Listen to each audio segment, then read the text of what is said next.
unfortunate fate with that, but yeah, it's nice to be able to kind of honor that legacy at this invitational. And DVA always had like at least one crew-based invitational forever. Before like the KML invitationals, there were the Slummets, which was my crew, SL. We would just like get an Airbnb, like a big house, and then just get like 100 people in there for a weekend. They Sounds were about right. miserable. They were hilarious. They were great, but most people didn't remember them the next day. Yeah. Hey, I gotta say, like, it's comfy here, and we got this whole like spread from Wawa today. Like, we're treated well here. I mean, KML is showing up, so you know that these two players are going to do the exact same thing on the sticks right here. KB and Bulborbbob, let's get it, y'all. Yeah, and you know, Bowser, I'm not super familiar with Bowser and Steve matchup, but I mean, you do, I think, have some tools that do deal with those walls pretty nicely. So far, we haven't even seen them really come out. There hasn't been time. Gaming is putting up so much pressure off the rip. I'm interested to see how Fire Breath may interact with the ledge game as well. You know, because, I mean, Steve, like, Elytra is not going to go through that, you know, if you have to do that straight to ledge. Right. Granted, Bowser's got to be really careful off stage. Can certainly be blocked off. We're talking about how, like all the tools Bowser has in this matchup. That does kind of belie the fact that Bowser needs to pull out something special. Like Bulborbbob, Steve has plenty of dynamite in his kit ready to make sure that these stocks explode early and often. Yeah, Steve's got plenty of fire as well.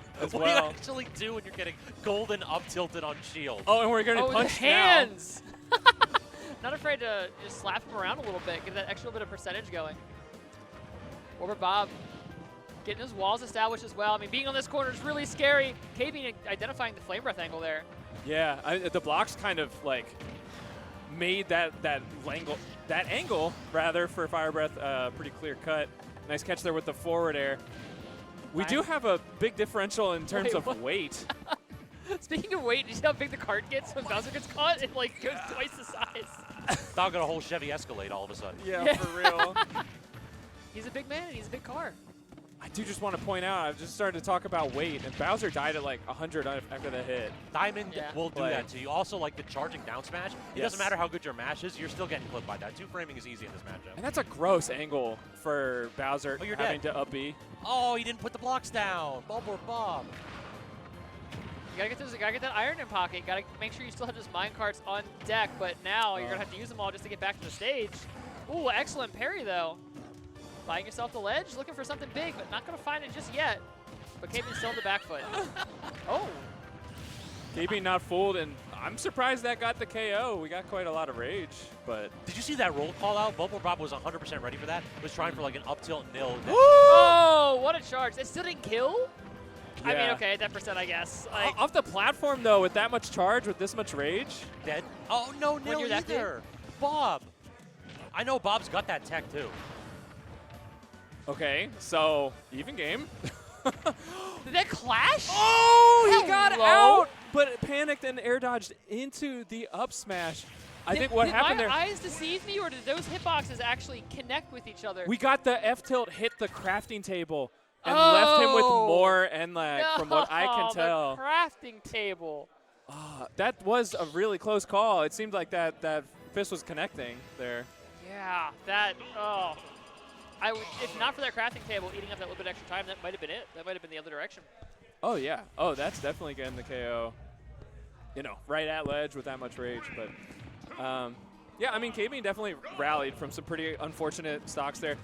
You did point out, though, Scabs, there are some things that Bulborbbob left on the table. So this could be tougher going into game 2. Bulborbbob is a Steve extraordinaire. Like, Bulborbbob does stuff like that where we're getting the 70 damage combo to start this game every single time. I have not seen a set where Bob does things like missing his out on NILs and all that jazz. Right. It just feels like, hold on. That's the aggressive option and then combos into the up smash to boot. That's a whole stock on. Yeah. And only 32%? Like, that's really the problem, is that what are Bowser's combo strings? How does Bowser answer back? Answer, he doesn't.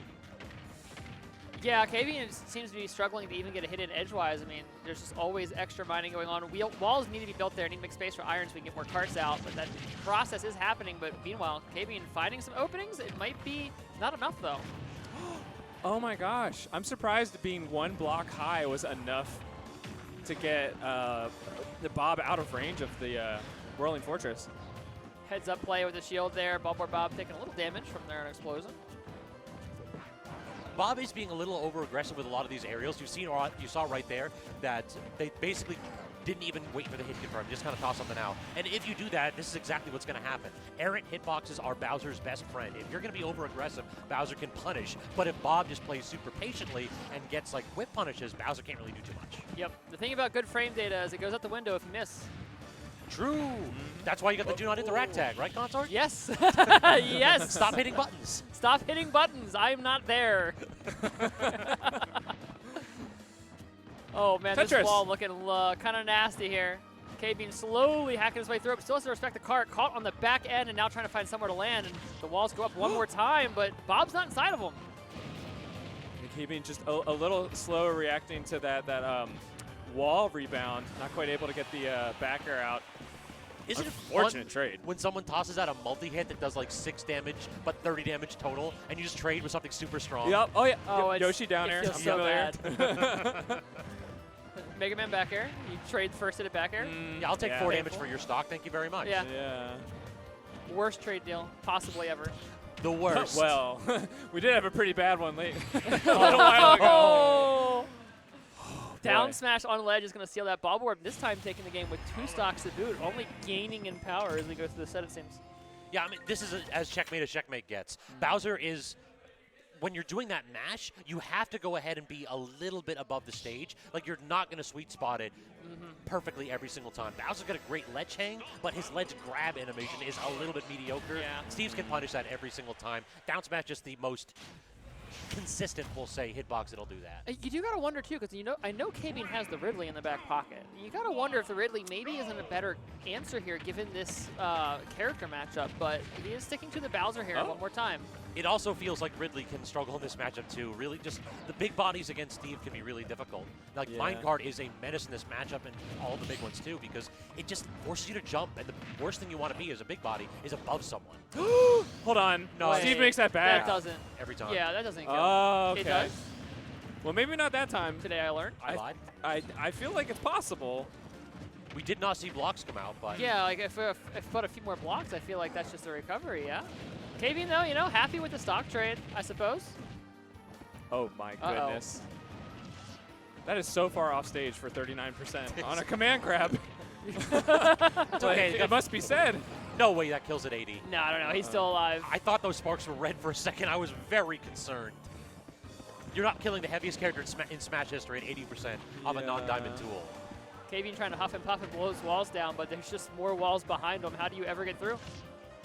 Nice Ooh. catch there. Big reversal. Big man off the backboard. And see, that's what I was curious to see that interaction. Bob able to kind of sneak, like, slide up the stage, get around those hitboxes. Oh, that was the powered cart that time, stealing the stock. You were trying to walk forward. How could you? Yeah, right. Another forward air. Setting Bob off the cart, backing away. Elytra, though, not going to make it back. A 2-frame. I love that hitbox. It just looks so meaty. Just the big old left hook. It's like, I don't care about your technology. I don't care about the tools that you got. I'm just going to punch you in the damn face. Everyone's got a plan, so they get punched in the mouth. It's the excellent hit from Bowser's Inside Story. Yeah. All the weight, all his weight put into that punch. Ooh, okay. Clearing through all of those blocks, that up tilt, and now looking for a little bit of conditioning pressure, perhaps. Catches with the command grab. K-Bean's doing a great job past 20 seconds of just like being present in a spot where Bob ends up being uncomfortable and kind of.